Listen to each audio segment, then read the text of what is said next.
Welcome to the Scottish Paranormal Podcast. I'm your host Chris, and here we're delving into the multitude of strange encounters that happen in Scotland and beyond. You can contact us with your own accounts at the Scottish Paranormal Podcast at gmail.com. You can find us on all social media channels, and you can contact us by either means. Tonight's episode, we have Gary Heseltine on the show. Gary's a long-time UFO researcher, an author, a speaker, and fully committed to getting the subject out there into the mainstream. So we'd just like to welcome Gary into the show, and we'll go there. I'd just like to welcome you onto the show. I've done a bit of an intro beforehand, so we'll kind of delve into it. So thanks for coming on, and thanks for everything you're doing for the subject as well. I know you chip away at it as much as you can. Try to make a good dent in it. So yeah, so thanks very much for obviously your time and coming on tonight as well. So you're welcome.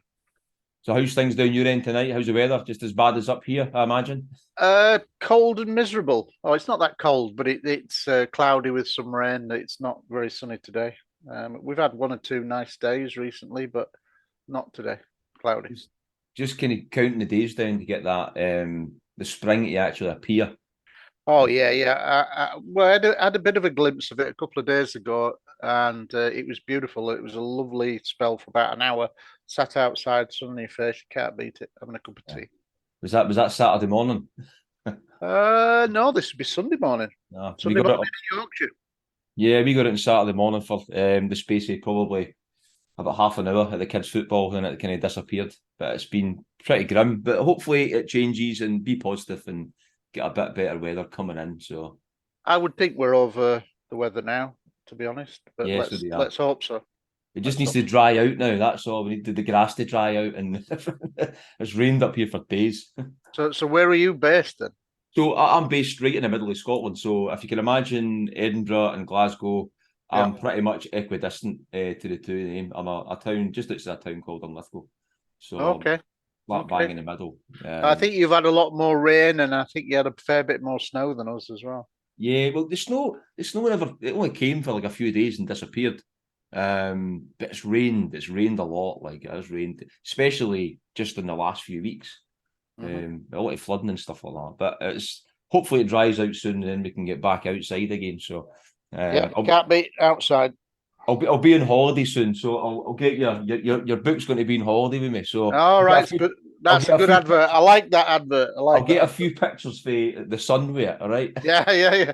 Well, I mean that one. If you've seen it online from Hawaii, I did see it.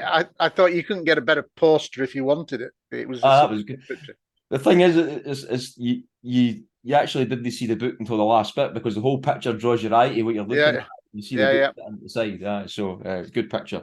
But that's a kind of thought, because as I said to you in the chat before, a lot of some of the books behind me now, they're all like they're ancient. I mean, I've got a lot more, but they're all kind of you probably got the same. But they're a lot of my books these days are all audiobooks. I drive a bit. I drive my job and stuff like that. Not all the time, but I do a bit of driving, so I tend to kind of listen to the odd podcast or the book and whatever else, or walking the dog with the book. So it's easier. So that's what I was saying to you. So I'll need to get the glasses on and start reading. But, well, I think one or two people have said, would I go down the audiobook route? But I don't really know much about the audiobook side, so I'll look into it in time. Yeah, definitely worth it. No, I mean, my wife got me into it, and I've constantly. I mean, I get a book a month out of it, and I'll go through a book in about 2 weeks. Okay. Just with walking the dog and stuff. I mean, so you do. It's really, really worthwhile. Because usually, if I'm reading normally, you kind of read at night when you go to bed and stuff like that, or when you get a chance to kind of sit down. But it's things where you can be walking the dog and just listen to a book, things like that. So it's pretty fair enough. Fair enough. So food for thought anyway. Right. So listen, we'll enough of the kind of small talk, and we'll kind of get into the crux of it. So, obviously, you've been in the subject for a good number of years. I know a wee bit about history about you as well. So, but I'd like to, obviously, if you want to kind of go through how it started for you to start off with, and just kind of run through maybe chronologically how you got from early age to here. If you can cram that into a small space of time. Yeah, that'll be easy. Not. I had a 16. I had a sighting when I was 16 that effectively changed the course of my life, but not initially. The sighting was with my then girlfriend in my hometown of Scunthorpe in Lincolnshire. And cutting a long story short, I and the then girlfriend saw bright white light, no distinct shape, and it seemed to trigger a number of power grid failures. I moved to a second geographical spot because I had my bike with me and took a shortcut and got ahead of the light. And when it happened third time, that's when I realized the light had some kind of interaction, because how could I predict a power cut? That fired my interest. I had none prior to it. Then having joined a local group briefly, went to a couple of meetings, but that didn't do a lot for me. I joined BUFO, the British UFO Research Association, as an associate member, but didn't do anything really other than get a picture badge, as it were, a membership badge. Yeah. I then kind of went away and had a life. I had a couple of kids, joined the Air Force, spent 6 years in the Air Force, came out of the Air Force at 29, joined the British Transport Police at 29, that went on to have a 24-year career, retiring at the age of 53 in 2013 when I created UFO Truth magazine, because by then I'd been in the public domain since January 2002, when I launched the profus police database, which was a website for UK police officers who'd seen UFOs, collating information, new sightings, etc. That's how I became known within the subject. So I'm now into my 21st year of being a public researcher. Strong interest in the Rendlesham Forest case, because when I was in the Royal Air Force Police, I guarded tactical nuclear weapons on 2 nuclear weapons storage areas, one at RAF Honington in Suffolk, not a million miles away from the Rendlesham event, and then also in what was then West Germany at RAF Larbruck, which was near the Dutch border, at the southern end of Germany. So I kind of know what they did and how to protect nuclear weapons, etc. So I had like a unique insight, and I thought there must be more witnesses. And December 2007, I went public with my research into Rendlesham when I met Colonel Holt for the first time, as part of a program, a UFO hunters program with Bill Burns. They did one on Rendlesham Forest, and I said, look, I think there's more witnesses, and Colonel Holt told me there were more witnesses, and I filmed him on top of the tower privately, and he said that the guy in the tower had told him the beams had gone into the weapon storage area, unequivocal. And then he also said that there were the people walking on the ground, security policemen on the ground, who also saw the beams too. So it was like at least another 3 witnesses there. And so that's really how I became involved. And then basically I've just been doing more and more work, and then 5 years ago I began to do a re-investigation of the Rendlesham Forest case in its entirety. I thought I knew it pretty well, and probably did, as compared with most people, but when I actually delved deeper into the case, there was a lot of historical information I wasn't aware of, old interviews, etc., that are all in the book, etc. And there was information that I thought has never been told in a documentary, but is pertinent to the case and should be in the public domain. So I then, as I said, commenced a 5-year research, because if I was going to do it, I wanted to get it as good as I could do it. And I based it on not sentiment, just the facts told through the eyes of an experienced detective. I'd been a detective for 19 years and an advanced interviewer of suspects and witnesses. I was able, using that experience, to elicit more information from people who'd already been interviewed, from military witnesses, and that features heavily in the book. And there's also some new information, new witness testimony from a guy called James Stewart, that's in the book. And so putting all that together, about 3 years ago, I realized that I had so much information, it was never going to all fit in any kind of TV documentary, which I'd been working on. Just too much detail. So it was my then wife who suggested that, why don't you write a book? And I thought about it. And I thought, yeah, actually, it caters for all the information I found and allows me to go into much more detail. So basically, that's what I've done. And Non-Human is my first book. Obviously, I've been the editor of UFO Truth magazine, which is a bi-monthly e-zine, 96-page bi-monthly e-zine. But like a lot of people like to hold a physical book or a physical magazine. Well, there aren't any printed magazines anymore in the UK. So when I decided to go down the book route, I wanted something for me as an author to hold. And so there's the book behind you, and so far so good. And I'm just gently building up the publicity for it. I'm garnering lots of reviews from professional researchers, and so far the response from them has been excellent. So I've still got a few more that I'm waiting on. So as more and more comes in, I'll ratchet up the publicity. But obviously, you've invited me on the show, and I'm very grateful for you doing it. No, thanks for coming on. And it is a good meaty book. It's like just under 500 pages with a hell of a lot of information in it. As I said, it's come with me to France soon, so I'll delve right into it, and I'll give you a good bit of feedback on it. Well, I can get the pictures in there as well. Feedback is always welcome, as long as it's constructive, which is fine. You make of it what you want, but I think there's a lot of new information, a lot of old information in the sense of old interviews going back to the 80s and 90s that people aren't aware of, where I think some significant things have been said and effectively been lost to history or to time. And I think they should be in the public domain and people be talking about them.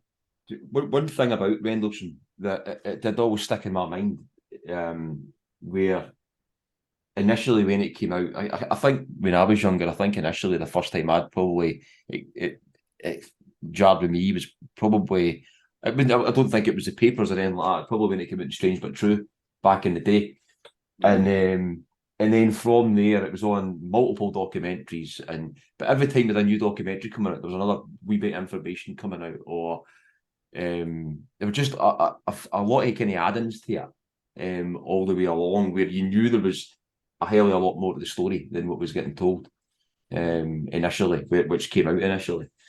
But it's a total interesting story, you know what I mean? But so in regards to, before we kind of delve into the book and that, going back through your history and stuff, when you started the national database for the police accounts, was there any reasoning behind that? Did you feel that you had colleagues that were having quite a lot of accounts, or you had accounts yourself, and you thought there was mileage in that to try and get a database for it? It's not something that I intended to do, but when people get into UFO research, and if they've often had a profound experience in themselves, and I've talked to many others who have similar stories to mine, that when they get into it, it kind of gets, it hooks into you. And it sometimes can take a long time. Well, in my case, before I became a researcher, I was just 42 when I became a public researcher. That's pretty old, especially when I had a sighting at 16. But there was a route of events that took place to that. And what happened was, when I went away and had a life, a couple of kids, joined the Air Force, joined the police, I'd still got an interest, and I read books and whatever, but I didn't really follow it. And then I would say in the late 1990s, about 97, 96, 97, I came across a printed glossy magazine, A4 printed glossy magazine called UFO Magazine, which was run by Quest Publications under the late great Graham Birdsall. Yeah. And a strange thing kind of happened, in the sense of, there's a word that I'd never been familiar with until I got into this subject, and it's the word synchronicity. And a lot of people told me there's too many coincidences that lead you on a path. And at first I was kind of skeptical, but when this kind of happened to me, over a period of time, you have that many coincidences, you think there is something to it. And for example, when I worked primarily in my later career in the transport police out of Leeds, big city, fifth biggest city, I think, in the UK. And I was a detective, so I had the freedom to roam about in a police car, unmarked police car, just doing my inquiries. And when I came across this magazine, which I hadn't been aware of, it kind of reawakened my interest in the subject, and I went, "Wow, this is great!" I'd never seen a glossy magazine in the UK before. It looked really professional. It was kind of evidential, told from an evidential way. It wasn't sensationalistic. And when I looked at where it was printed, it was only printed 11 miles away from me, in a place then called Yeadon. There was a famous Leeds Bradford Airport, Yeadon Airport. And if you think about it, that magazine could be printed out of Edinburgh, out of Orkney Islands, or anywhere, London. But here it was. The editor was just 11 miles away. So essentially, what I did was I approached him and said, "Look, I've had this idea for I'm cutting a lot out, but I've had this idea for a police database. I want to go public. Will you help me? Will you allow me to write an article?" And because he found out, obviously, that I was a police detective and still serving, he thought that was good from a credibility point of view. Yeah. So he kind of encouraged me to write the article, and so I went public in January of 2002. And did my first ever article for any magazine in that issue of UFO magazine, and that's what announced me to the world, or as it were. It attracted quite a lot of media interest because I was a serving police detective, and one of the things that I never envisaged from that was being asked to go to groups around the country and do talks, lectures about the police cases. I don't know why I'd never thought it through, but I didn't. But then when I was asked, and there were far more groups then in the early 2020s than there are now, in terms of groups that you can go and have talks and whatever, I was regularly doing talks to 150, 200 people around the country. And I'd never lectured before, but found it was something that actually came very easily to me. Most of my colleagues would run a mile rather than stand in front of a camera or in front of a big audience and speak. Yeah. But for me, it was something that seemed to be fairly natural. And as you can see, I'm not exactly short in coming forward. So it was just something that I found that I could do. And as time went on, life changed in an upward gear in 2010 when Steve Bassett gave me the Disclosure Award, the PRG Disclosure Award in Washington, D.C., in a very glitzy event at the National Press Club in 2010. And from then on, I've done international lectures all around the world. I've now gone to, I think, 22 countries. And so I consider myself very, very lucky to have been on this journey, doing something which I'm passionate about, which I love, and seems to take me on a strange journey. So I'm very lucky to do what I'm interested in. Yeah, I mean, on for that, when you vice president is still ISA. Yes, yeah. ISA was created in I think 2020, but essentially it came from what turned out to be a failed disclosure approach by what was then a Chinese UFO group, who approached people like Roberto Panotti and Don Schmidt to create a coalition of countries, and it was obviously aimed at being some kind of disclosure movement. Well, that petered out, and because we'd already done a lot of talking privately in emails, I said, "Look, it'd be a shame to let all this good cooperation and goodwill go." So I took out a Zoom Pro account and then started inviting people online, and we set about this process of bringing everybody together. And in May 2021, we went public as an internationally registered non-government organization, NGO, not for profit, and non-political. and it now has international representatives in 30 countries. So it's a global approach, which it should be, because the UFO UAP phenomena is global in nature, and that's going from strength to strength. And if you're not aware, and I can't go into too much detail, suffice to say that we have a project called Project Titan on the go at the moment, and that has been accepted by the tiny principality of San Marino, and they are now going to approach the United Nations about the UAP UFO issue. And so behind closed doors, there's quite a lot of high level discussions going on about that, because it'll be the first time any country has brought the UFO subject to the United Nations since 1978 and the Grenada Initiative with Sir Eric Gary. So this is kind of momentous times, and I think with all the changes in legislation, or the new legislation that's being passed in the United States, we're far closer now to a disclosure than I've ever been in my entire life. Because I don't see as you can put the genie back in the bottle like they did in the 60s and 70s. Done it multiple times. Yeah.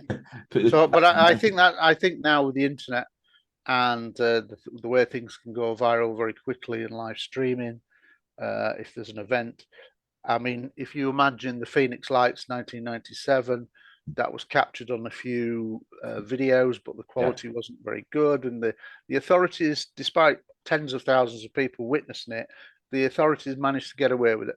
And it wasn't definitive. Whereas if you had that incident now with the smartphones that you've got now on 4K cameras, 8K cameras, that incident, if it was replayed tomorrow, would then be live streamed on social media. And once people realized that there was an ongoing mass event going on, it would go viral within minutes. And the authorities couldn't contain that. And I think that that's actually an area where the current discussions don't actually talk about this possibility, because whilst there's now a lot of scientists willing to come forward, like Avi Loeb and people like that, and NASA are doing their own UFO UAP project, nobody's really talking about the fact that this could change tomorrow with a mass sighting event like the Phoenix Lights, because the technology has changed and they couldn't contain it. So I think that actually that aspect needs to be discussed more, because it could happen tomorrow. We really don't know. And if the authorities are so unprepared as they seem to be, then I think they need to prepare better, because they need to think about this. Yeah, I mean, on that note with the mass sighting thing, so, well, maybe not even the mass sighting, but let's say, for example, you always hear that cliche phrase that people say about a UFO landing on the White House lawn. I mean, but in this day and age as well, with the things we are, if some type of event like that happened, you would probably get half the world not believing it. So some type of event like that would need to be something so profound that it would be believable across the world, and not just, I mean, you know what I mean with that? Yeah, but I think if you do think of the Phoenix Lights, and that was described as an object boomerang shaped, a mile wide from tip to tip, and that was seen silhouetted and blacking out the sky of stars because of its size. It was also seen by the governor, but he didn't admit it at the time and went public with it 10 years later and said he saw it too, but by then it was too late. But I think there was probably a lot of pressure put on the governor to play a joke on it. You know, who knows what went on behind the scenes, but it was an unfortunate end, because it was such a good sighting, but I think the technology wasn't quite there. Whereas now, I think with live streaming, everybody would start live streaming, and I think somebody would get some excellent footage. And once people realise that it's not some kind of just mass joke or an event, but I think when everybody starts filming it, then you'd soon realise that this was a real ongoing live event, and we haven't had that ability to do that independently of state-run TV. So I think it would be a game changer, and the authorities certainly, in my opinion, wouldn't be able to contain it. and we'd be then looking at an event that probably lasted I think it was seen over a 200-mile distance. So all of that could be live streamed for an hour, 2 hours, or whatever, how long it took. Yeah. And I think that's when you're really into a different. This is where it's going to be on the 6 o'clock news, because everybody will be watching it, including media will tune into it, including reporters who live in the areas where it's seen. They'll put the live streaming on as well. And yeah, I'm looking at this thing too. This is real. Yeah. So I think when we do that, we're then into a potentially very different world, because it would then go from, in a sense, the human race dominating the issue and leading it. This would be an event-driven agenda by someone else, which is a whole new ballgame. Does it frustrate you that the UK's kind of UK government standpoint on it, and compared to, I know in the American government you have got a bit of to and fro where there's coming out, no coming out. There's a bit of kickback in there, right? So you've got obviously the legislation's been, people can report now, and then you've got the whistleblower amendment, which is going to kick into touch probably this year in regards to if there's any hearings of that. But so you can see that process happening. You've got more people coming out of the woodwork, like you've got Jay Stratton, it's recently came out as well. And all these people who have been in the projects and stuff like that. And there's a lot of other stuff behind the scenes we don't know about. There's a lot of thing with the programme we don't know about. But in regards to that, I mean, does it frustrate you that the UK government is more or less kind of silent in all this? Absolutely. It's a disgrace, really, because when we talk about the book and the Rendlesham Forest incident, we're talking about dozens and dozens of US military personnel, as well as civilians that lived around the area, being involved. We're talking about at least 5 who were given very harsh interrogations to the point of being threatened with their life. You've got some that have been given injections through serum, frightened silly, and there's no excuse for that. And you've got others that have been in close proximity to UFOs with, in a sense, confirmed health issues attributed to their involvement in this case. Now, they will always say in the UK that there's been no case of defense significance. Well, it's always been a ridiculous thing, because this was a nuclear strike base, the top strike base in the event of Soviet aggression. How can anything, whatever it was, that was seen in the forest, we're not talking 1 or 2 incidents. In the book, I break it down into now 17 different sighting events at different times, because I look at it through the eyes of a detective, and they're all separate events. Maybe some are linked on the same night, but they are separate events, different times, and different personnel involved. So 17 different sighting events over what we now think is a 3, or I believe now a 3 to 4 day period, because there's new testimony in there by Sergeant Adrian Bustinza that says that his event with Larry Warren, and Larry Warren, a second landing took place on a different night to the night that everybody associates him with, which is the Holt night. He said he had 2 nights of activity, and it was on the second night that he was involved with a second landing, and that Warren and Bustinza were security police officers surrounding this second object, that it was being filmed. That always intrigued me, that. Well, the Sergeant Adrian Bustinza is a very critical figure who was very, very traumatized by what happened to him, as others were, but he was particularly traumatized. And whilst he has made a number of kind of like online comments to various people over the years, he'd never really done a proper interview.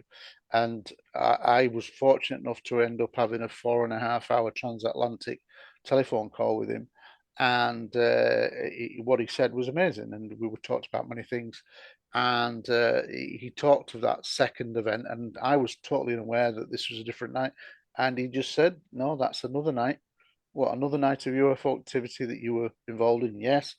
And involved in that, there were security police surrounding a second landed object.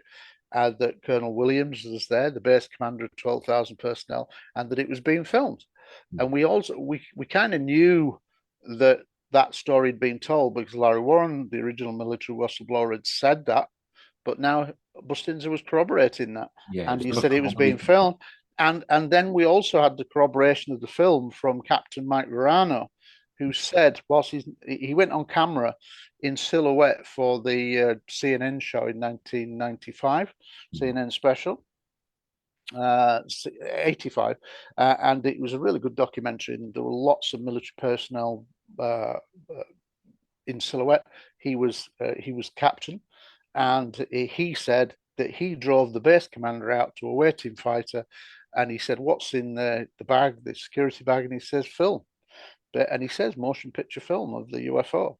And actually, in the book, I come across an admission, incredible admission made by Colonel Holt, that he's never admitted ever since. But he said to a MUFON researcher in April of 1985, when the researcher asked him about, was the Colonel Williams there? Was it being filmed?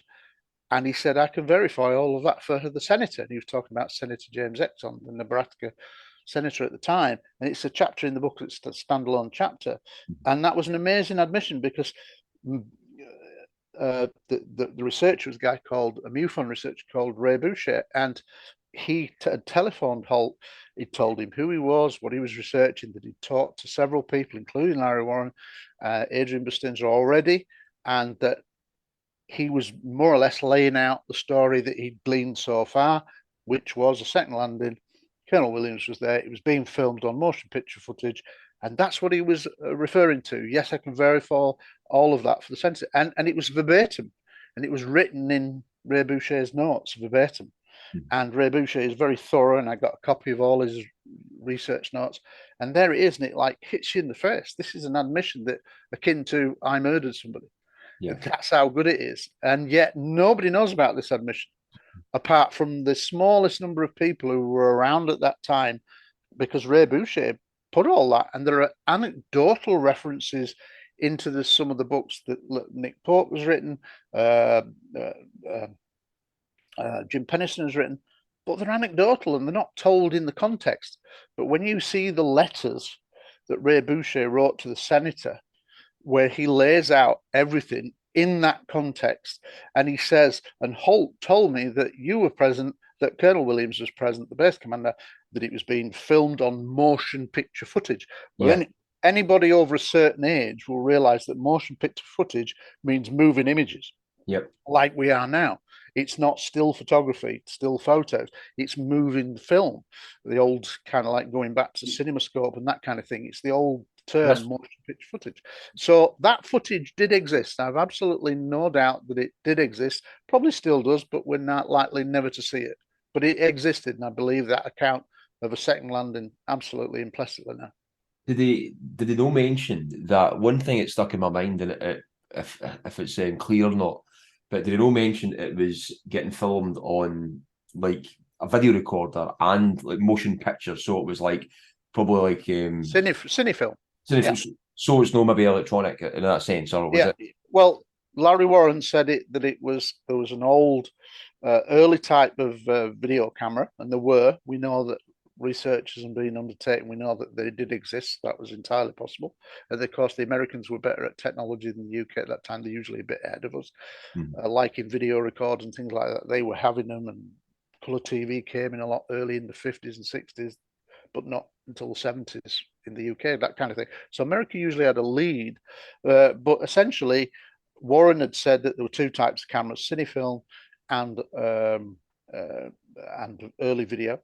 Whereas Adrian Bustinza just says basically it's moving images. It's not a still camera. He just said it's being filmed, and that's what he meant. Mike Verano just says motion picture footage, but when you put those counts all together, it's very compelling, especially with Holt's admission to Ray Boucher that there was moving footage of this second landing. And of course, that's probably one of the reasons why this has been so controversial, because Colonel Holt was also present, I believe, at that second landing, and yet he's denied ever being present. He denied that Colonel Williams was involved at all, never went to the field. And yet here we have got effectively an officer and two airmen basically saying contradictory to that in their testimony. And why should they be disbelieved? Surely there has to be a debate about this, but basically they're saying that Colonel Holt was there, and that he was involved as well, and that Holt has denied all this. But when you see that admission in 1985, I think he's putting himself there as well. I mean, in regards to that as well, but I mean that did stick in my mind, and then after the initial story that came through that area, it was just totally washed over, and you never heard much yet until it wasn't so much washed over. It was deliberately, I think, covered up because of its significance. Totally. I mean, you've got to understand that. Would the Americans in 1980 want to admit that the base commander of 12,000 personnel at the top strike base in Europe was in a communication with some kind of entity in a field? Then the answer, and it was filmed, then the answer is probably no, because that might be a bit of a game changer for the subject. And I think that's really why Colonel Holt was very, very reluctant when I was collaborating with him for 7 years to ever talk about Adrian Bustinza, because he was a linking character with Sergeant Bustinza, and he was like, he kept a very low profile, didn't really say much, but Holt would just say, no, Colonel Williams wasn't there, no, it's all rubbish, talk of aliens is rubbish. But now when you put it in context with the admission that I found from Ray Boucher, what Bustinza corroborated Warren's account, Captain Mike Verano saying I took the film, it was motion picture footage, then it all ties in. And they didn't want to talk about it because it was such an important thing, had they have done so, that it would have been viral. It would have then gone on the 6 o'clock news. And they were doing their damnedest to play down the incident. And some of my research and talking to military witnesses about it is that there was huge number of people milling around that this was not an organized sightings.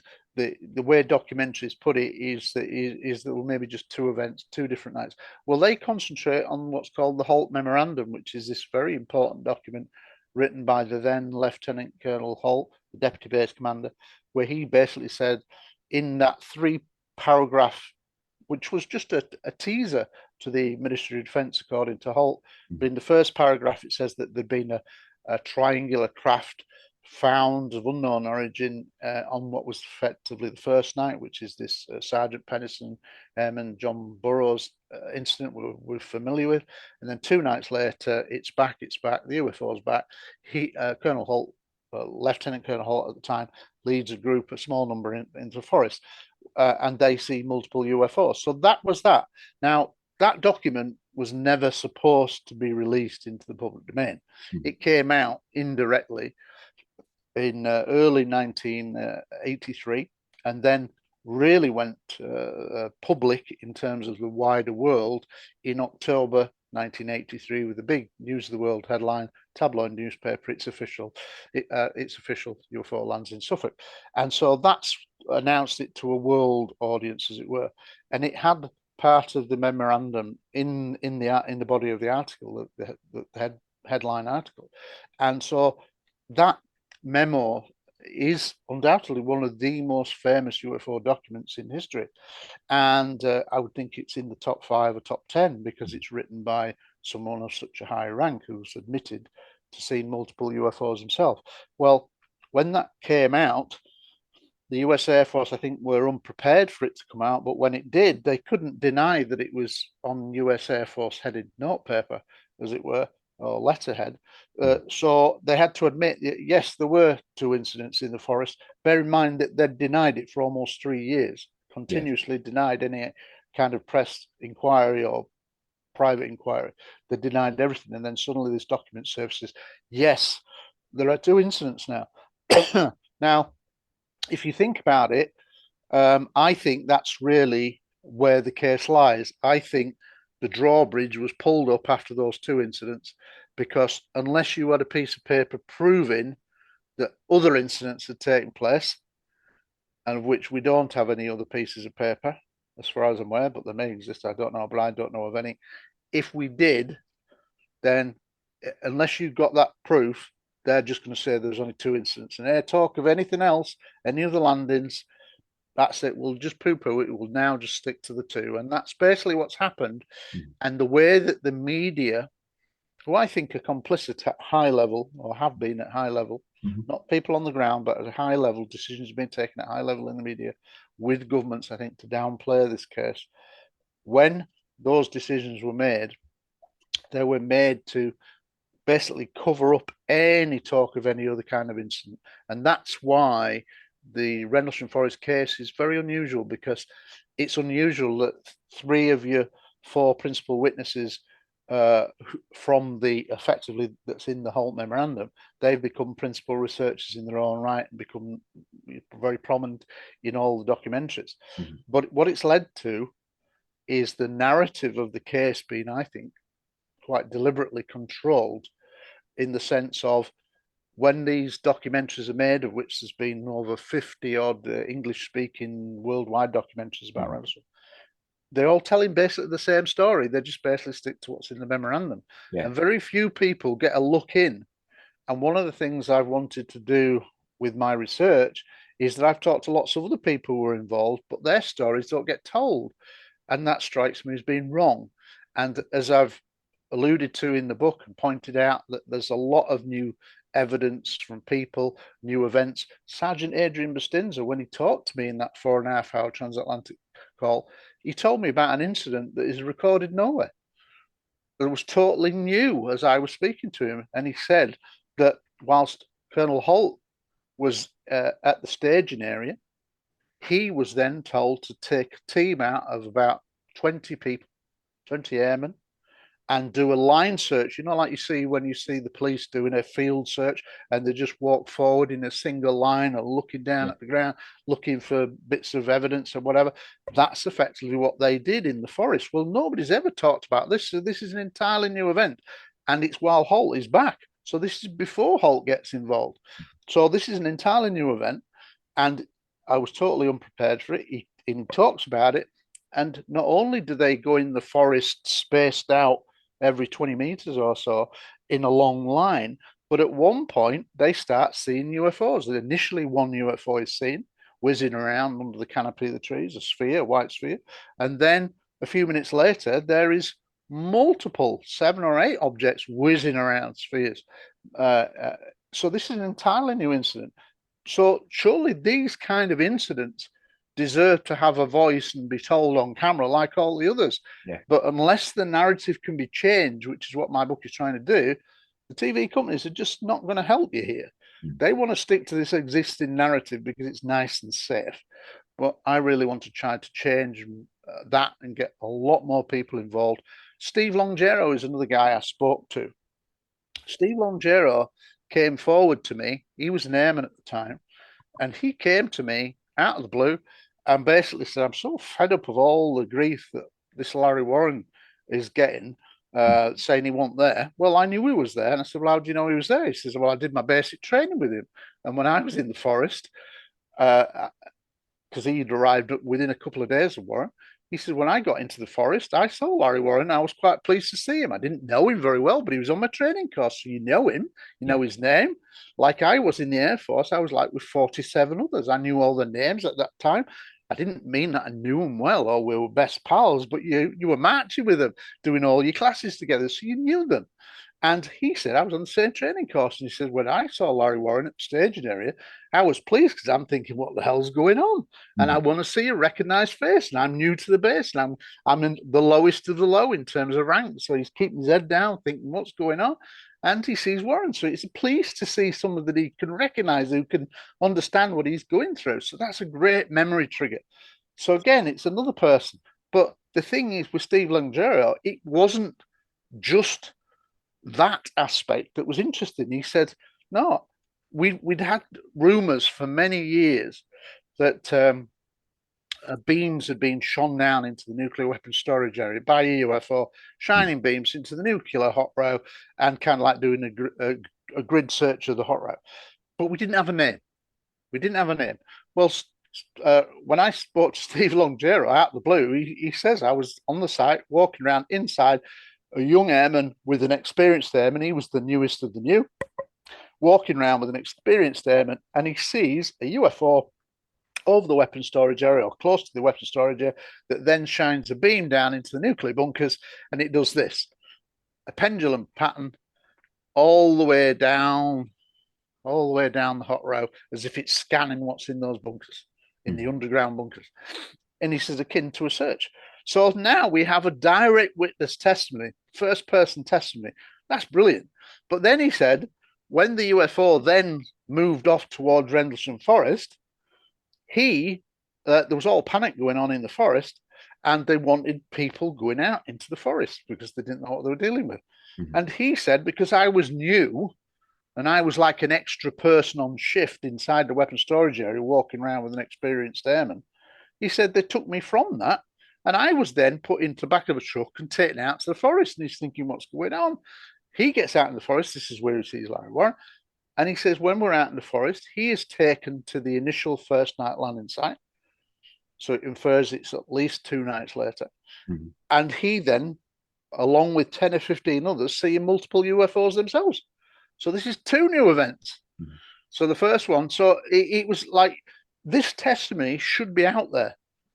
But unless we can get this onto a wider audience and get the TV interested to finally admit that the narrative is not quite as convenient as they would want it to be, then it's not going to change. So that's one of the things that I'm trying to do with the book, is to try to say, look, there's lots more accounts, lots more people involved, and you really deserve to have a voice and be on the TV as well to change this narrative. Even some of the basic stuff where you had like the first kind of narrative was getting played.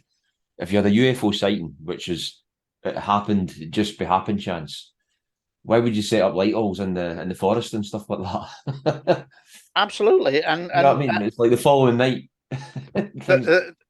Yeah, but I mean, we're talking, and this is what elevates the Rendlesham case to arguably the most important case in history after Roswell. That's how most people refer to it now, because it's multiple events over consecutive days. Well, when you think of nearly all the other sightings, you're usually talking about one event on one day.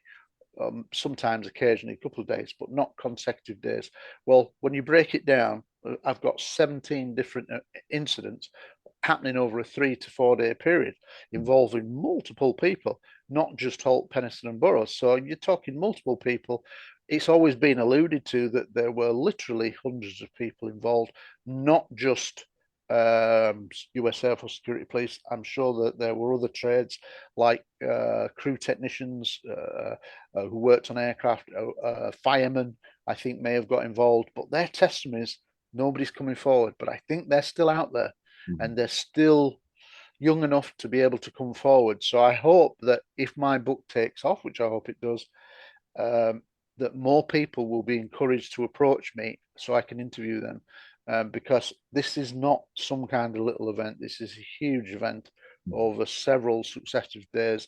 And I think we're really only scratched the tip of an iceberg. For a long time, it was always said that no, this was just really just the US Air Force police that were involved. Well, we have now testimony from different people. There was a guy who Georgina Bruni spoke to, called Tony Brisciano, who was in charge of the fueling vehicles. So he's not a police. He was like what was called the motor pool, and he would open up the pumps so the police vehicles could fill up. And he remembers an incident where, and it's the only time in his career, he gets a phone call, give him a direct order, open up the pumps now for the police to come. There's a convoy of vehicles coming down. This is an emergency. And he's very specific. This is an emergency. And in all his career in the Air Force, he never had that scenario again. So this kind of hints at how serious this was. And then there's an RAF guy called Gary Baker who'd gone public with some testimony to Graham Birdsley in UFO magazine. I tracked him down on social media, spoke to him. Great guy. And he said that he was in a briefing with 2 squadrons of effectively, in simple terms, radar operators.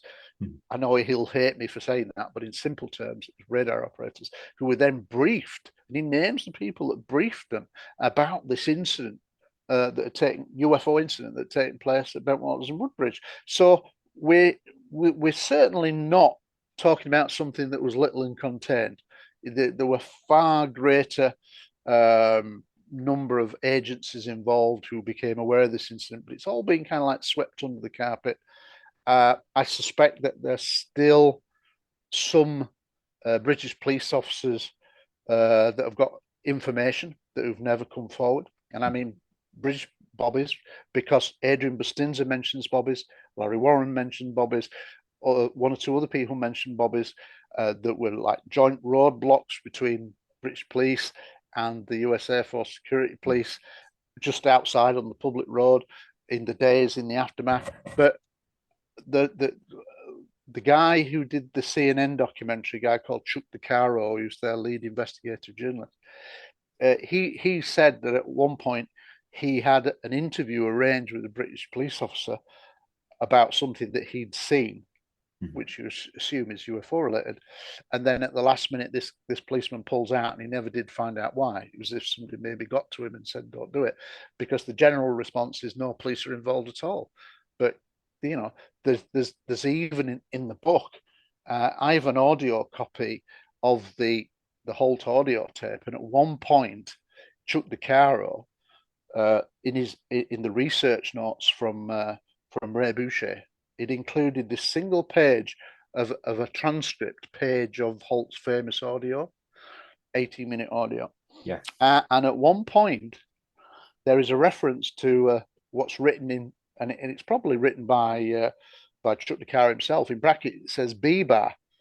Now, it doesn't make any sense ordinarily, but the British vehicles, police vehicles at that time went beamer, beamer, emergency siren. Yeah. Daft as it sounds. But the Americans went woo, woo, woo, woo. If you think of Hawaii 5-0 and all that kind of stuff. Yeah. So there was a distinct change.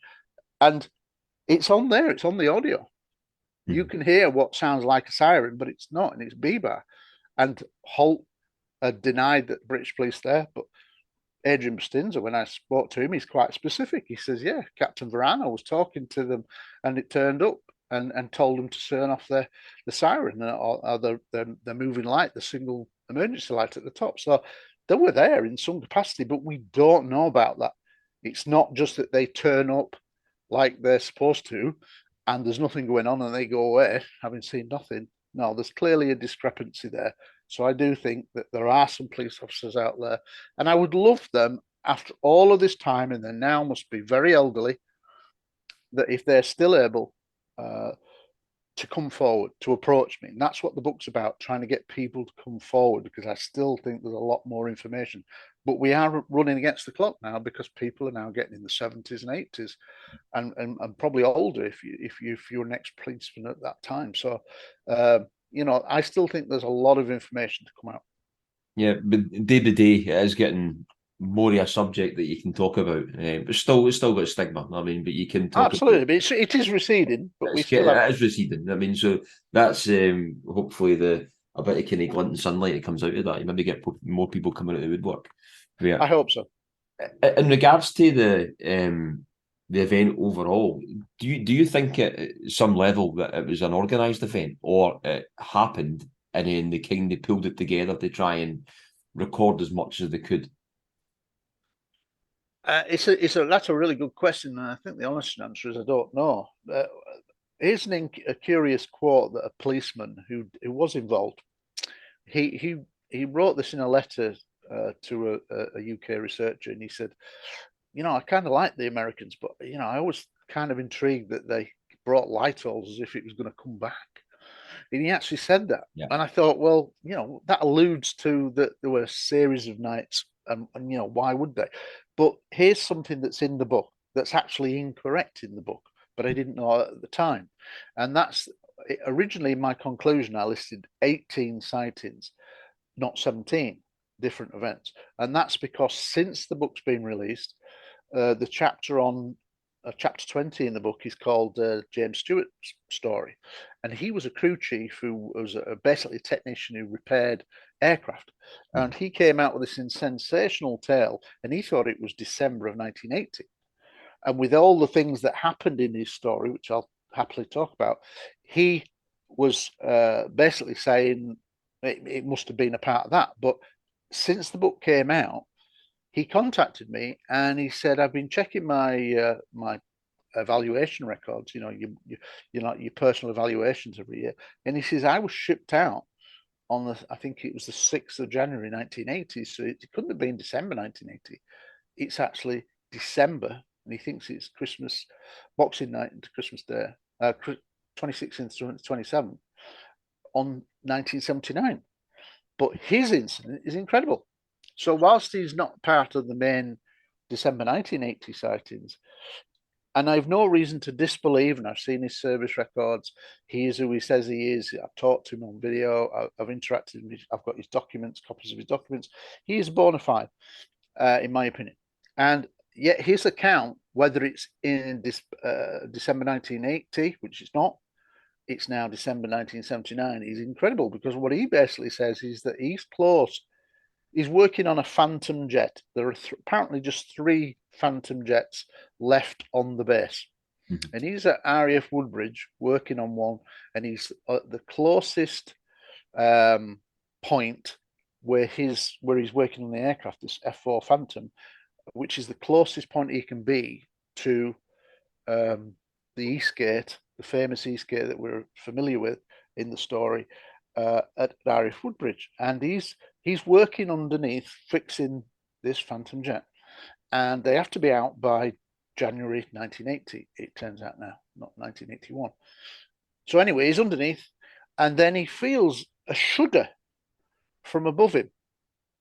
He's like by the bomb bay out underneath, and there's a ladder going up to the pilot's cockpit, and then he feels a shudder as if something is moving on the top. And he's thinking, and he also hears as if it's something is scrawked down something. So he comes out, thinks, what the hell's that? Climbs up to the top of the ladder, and he sees that the cockpit, there are 3 scratches, like claw marks, scratched into the canopy of what was a new canopy on this F4 Phantom. And then, by the same time he's done that, he then feels a shudder. This is the middle of the night, by the way, so it's dark. He then feels another shudder, as if something has jumped from the tail section of the plane down to the ground. And as he looks, he can see that there are some kind of like footprints along the spine of the aircraft, but he can't make them out. It's in the dew, as it were, the moisture. But something has jumped down, and he can't see anything, but he sees the nearby bushes all rustling as if something is going through. But he doesn't see at any point whatever it was, but something is heading out towards the perimeter fence, which was very close to his location. And he says, I see it, something is scurrying through, and then it's suddenly on the other side of the fence line. So whether there's a hole being cut into it, I don't know, but it's 1 minute it's on the inside, and then it's on the outside, and it's heading, believe it or not, towards a clump of trees where a UFO he sees descending down into this clump of trees, and this, whatever it is scurrying towards it. At the same time, he then hears shots fired by the security policeman at the East Gate, who is less than 50 meters away. And so he does what anybody would do. He hits the deck. What the hell's going on? And then he hears some words shouted by the policeman who he doesn't know, like get away, something like that. And then something else is scurrying through the bushes towards where this UFO is seen to descend into sort of clump of trees and then out of sight. So you've got 2 things scurrying through the bushes that he can't see, shots fired, and then this UFO landing in this clump of trees. And then, because of the shots fired, his boss must have heard the shots and then turns up in what was called the expediter vehicle. And they basically said, get in. We thought you'd been abducted. You're the 4th or the 5th, something like that. This comment, and it's like, what the hell's going on? Now, there's no reason to disbelieve this guy. It's a sensational account, but there's just no reason for me to doubt him. He's a bona fide person. I don't think he's doing it for publicity. What's he going to gain? He's not going to gain anything other than ridicule by coming forward, or potential ridicule. So anyway, he's come forward. I believe what he said, but he's now saying that this is December 79. Well, you think about it. When you then say about, are they going to come back next Christmas? It puts that question into context, doesn't it? And would they come back at Christmas 1980? Well, they did, because they were there in Christmas 1979. You see what I mean? So I'm now appealing for other information from anybody who's at the bases 79 to 80 who may have information about this alleged 1979 incident. But I see no reason why he'd lie. But it's a sensational account, whichever year it was. And we're now saying it's now December 79, but it's a sensational case. And he has just come out of the woodwork. But other people must still be around who are familiar with things that were going on, because it alludes to who was the security police officer who shot, what happened to him, what was his name, were there other people involved from the technician side who were aware of what had happened to James Stewart. Is his boss still alive? That kind of thing. It'd be nice to have some corroboration to that story, but I've no reason to disbelieve James, and he's a very credible witness when you talk to him. The thing would be, it was totally intriguing and interesting, like going back the year before. But the thing that got me for the night in question before, even the Larry Lauren part of the story and stuff, was the light owls to start off with. That was one thing, and then the bit of the Larry Laurie story actually, which was the main part where he said about the cameras. So with having the two different cameras there, I took that the first time I heard that story, which was right back in the day, probably the start when it came out, and then years after that, it kind of, as I say, they got washed away. Where he said there was two different cameras there, as I said, like one like a kind of VHS type camera, I'll call it that, might not be VHS in the day. Another one like a motion kind of picture camera. Yeah, cinefilm. So that because the fact that potentially that to me looked like it was premeditated, to the fact that they've maybe done it before, because it could have affected the electronics in the camera, it could have done this, done that. So this is the MO that they do it in, and they try it this way, they try and record something. And that with the light owls, I kind of thought there's some type of premeditation in that. Yeah, no, I agree. I tend to think that it's probably more localized, in the sense of, if an event occurs, what we say as the accepted first night, the 25th into the 26th, so the early hours of the 26th, and there's this landed craft, then that, in a sense, was all in the dark. And then we now know that there was an event in between, which we can talk about, which is sensational on its own. Lieutenant Bonnie Tamplin, that story has never been told publicly until this book. And then, so that was now the second night, the 26th into the 27th. And then the Holt night is generally regarded as the 27th into the 28th. And we're now saying, based on Adrian Bustinza's testimony, that he seems to think this is another night. It could well be the second consecutive night for him. So that will be the 28th into the 29th. So we have potentially 4 nights of activity. Well, if there's an event that's occurred on the first night, and then there's another occurred on the second night with Bonnie Tamplin, there maybe is a suggestion that they might come back on the third night. And that's maybe why the cameras were there then, just in case. So it may well be not something that was long-term planned, although this now December 79 connotation throws that up in the air. But it may well have just been as a result of what had happened on the first 2 nights. They wanted to try to get footage of it if it came back on the third night. But the odds of it being, it still sounds like there was some premeditation. And Larry Warren actually always said that he felt that there was a premeditated event there.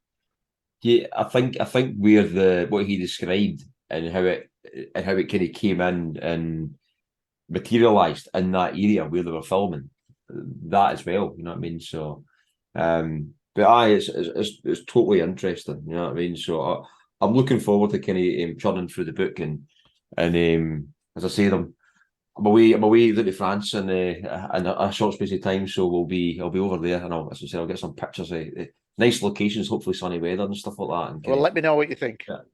No, listen, I definitely will, and I'll put a review on the website. I'll post in a kind of it as well, but I wouldn't mind kind of discussing some other stuff in regards to even anything you want. So in regards to disclosure now, you know what I mean? So I mean, we're talking disclosure. I mean, you've been involved in disclosure for a good number of years. It's not just an American thing, you know what I mean? But people see it as an American thing because it's kind of happening within the government in America now. You know what I mean? So that's where kind of people, when they talk about in the UFO field, disclosure, I think it's kind of starting there, but it's not. It's you've been involved in it for a good number of years. But with what's happening now in America,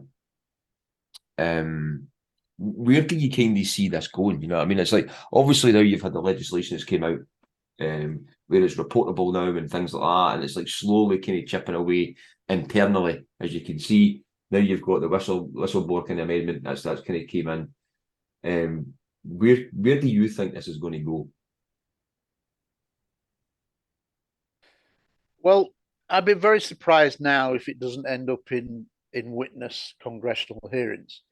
If you remember, in May of 2022, they had like an intelligence brief in congressional hearing, and that was very disappointing because basically the two people that were put up didn't do a very good job and didn't seem to be very well informed. Scott Bray, I think it was. Yeah. It was very underwhelming. But what we know now, because of the whistleblower legislation, I know of two people who've now given testimony privately to the RO office, the All Domain Anomaly Resolution Office, this new office created under the legislation.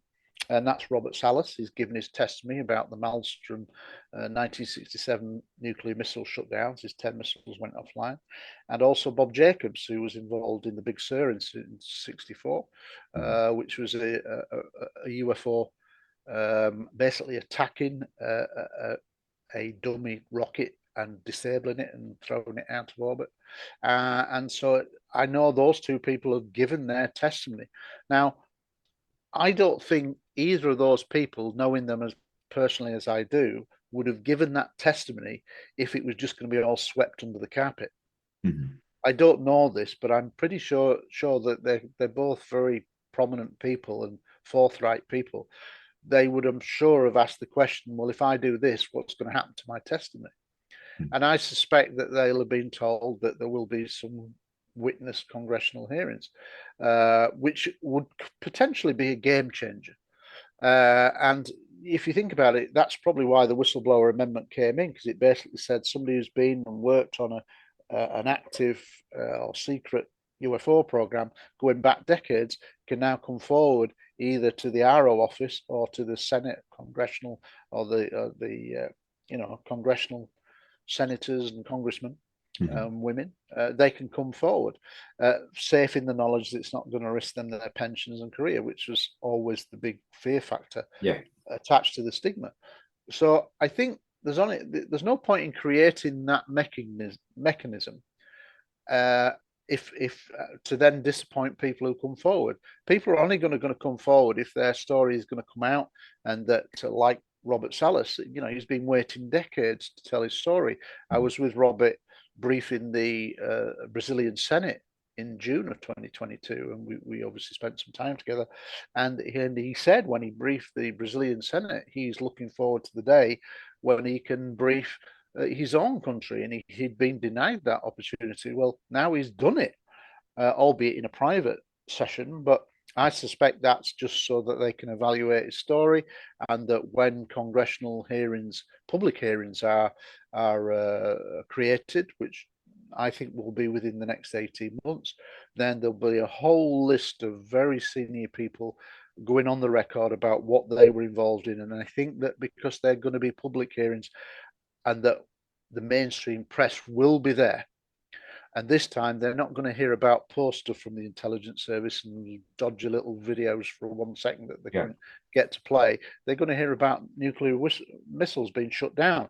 Well, we know in the UFO subject that this has been around for decades. Yeah. But to the average person, especially in America, especially around the world, 95% of people just don't have any clue about the level of evidence in this subject. And so that is going to be like, whoa.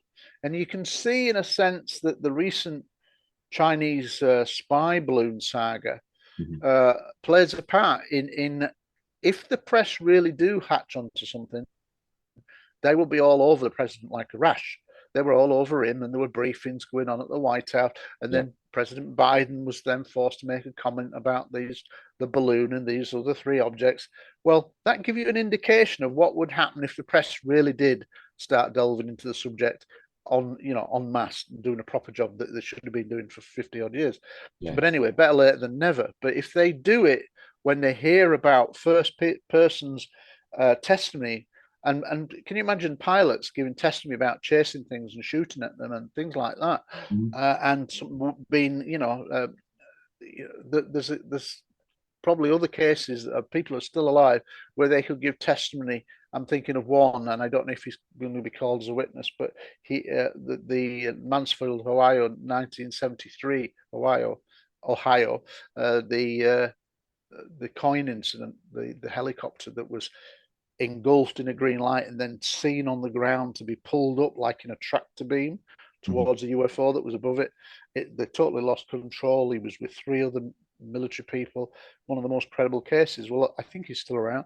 If people hear those accounts, I remember being at the citizens' hearings as a speaking on behalf of police officers worldwide at the National Press Club in April, May, the end of April, early May 2013. And we were giving testimony before a mock congressional hearing, and it was one former senator and 5 congressmen and women. And one of the people that was there as a witness was a guy called Colonel Oscar Santa Maria, and he was a Peruvian military pilot. And he gave first-hand testimony through interpreters, obviously through translation, of chasing a UFO, being ordered to fire at it, firing at it, and then this UFO just playing fun and games with him, and he couldn't get anywhere near it. And when you saw the congressmen and women and the senator, their visible look was like their jaws were on the floor. And I think that potential is really there for the press and the public to see for the first time in a mass televised event, for the first time in history on the subject, in the near future. And I think that when that happens, I think people will be really mouth ajar, mouth wide, and I think it could have huge impact in terms of getting the press on board and the public clamoring for the truth in a way that they've never really believed before. It's funny with the public now, because all this going on in the sidelines, which has been going on since, well, it's been on forever. You know what I mean, in regards to more recent times in 2017 and then thereafter, all this going on, all these things going on in America. I mean, people are just oblivious to it still. I mean, absolutely, yeah. People, it didn't get me wrong. It's people are starting to come round to it. You know what I mean, but there's still lots of people out there are just totally oblivious to what's going on. Absolutely, and that needs to change. And I think that's one of the mechanisms that could change it literally overnight. Because once the word got out, the press would be all over it, I think. And once they realised that this was first-hand testimony of incredible things going back donkey's years, then I think the press would not let it go. Yeah, and I don't think Scott Bray is going to be able to come out this time and say, "Oh, there's it's just didn't look at these things. It's just Chinese drones." Although the time traveling Chinese drones, they can go back 70 years. It was very disappointing, and they kind of denied when one of the senators, I think it was Senator Gallagher, asked a question to one of them and said, "Are you aware of the nuclear missile shutdowns?" And they went, "No." Well, I didn't believe that for a minute. Do you? And, no, not at all. Because every UFO book that you'd ever read about the history of the subject would mention nuclear missiles shut down. So I don't think people were being totally upfront and honest. I kind of thought they'd have been better prepped, to be honest, because obviously they'd had a lot of hearings beforehand. Like Chris Mellon and Lula Zonda they were briefing them constantly. Oh, absolutely. It was very disappointing, but it's still an important historical marker, because it's a congressional hearing that they hadn't held for 50 odd years, since the 60s. So it was important as an historical anecdote, but I think the real thing to come is I think we are going to get public hearings, and that's why people are now being asked to give their testimony. And who knows what other people have been approached. I only know those two, but there's probably others that have already been approached or will be approached, and I think that their testimony is just as valid. I'd like to see people like Steve Longero and Adrian Bustinza give their account, as well as the likes of other Rendlesham witnesses. Totally, yeah. I think I think, there's a lot of people should get the opportunity, but when it comes out, as and when and if there is proper public hearings, I think that's a potential crossover disclosure point. We can't be far away from it.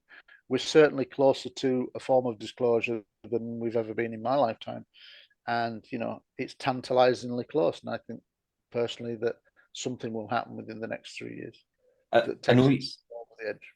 I know you can see like, within the American government a bit of, it looks like there's a bit of pushback with the Air Force in regards to what's been happening and stuff like that. And but within that as well, I mean, do you think?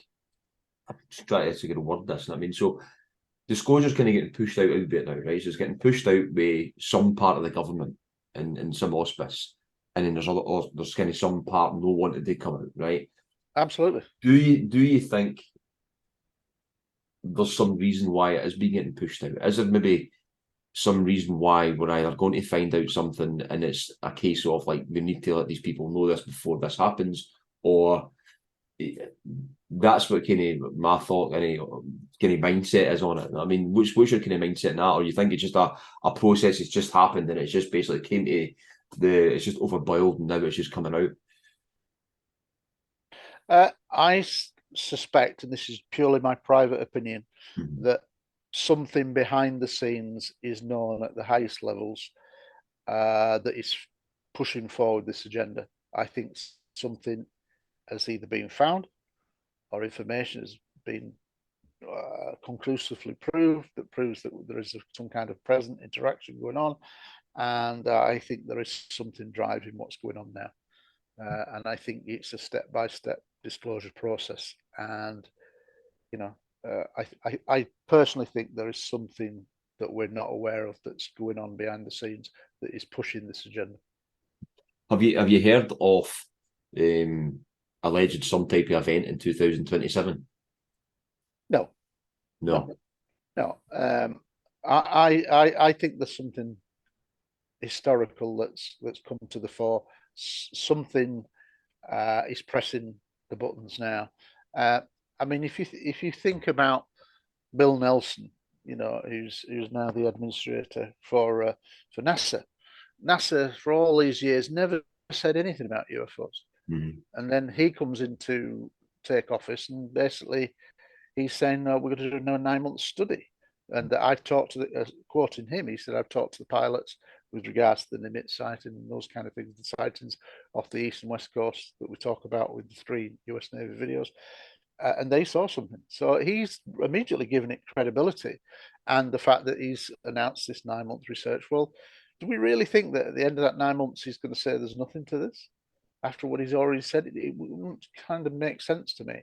And then if you think about the likes of Avi Loeb, Gary Nolan, Gary Nolan is a I think it's Stanford University top scientist who is nominated for a Nobel Prize. And, why would he go public? In the past, it was the death knell to your career. And Avi Loeb at Harvard, with the Galileo project, it was the death knell if you said you were interested in UFOs. You were just attacked and demolished by everybody. So the fact that now that there's a lot of mainstream scientists who are now getting involved strikes me that something's going on behind the scenes. And I think it's more than a coincidence that these high level people are now getting involved. I think some people have been quietly told that something is driving the agenda. Totally. When you listen to like Nolan, for example, where the interviews that he does and what he states, and if you read between the lines of some of the stuff that he says, and potentially maybe knows, and that linked with maybe other people, like you've got like Jim Semivan and you've got like John Ramirez and some of the stuff that the consciousness aspect to it and the abduction aspect to it and even linking into life and death aspect of it as well. It's hard enough to try and get people to believe there's nuts and bolts crafted there, let alone tell them that there's dimensional it's a the life after death and stuff like that.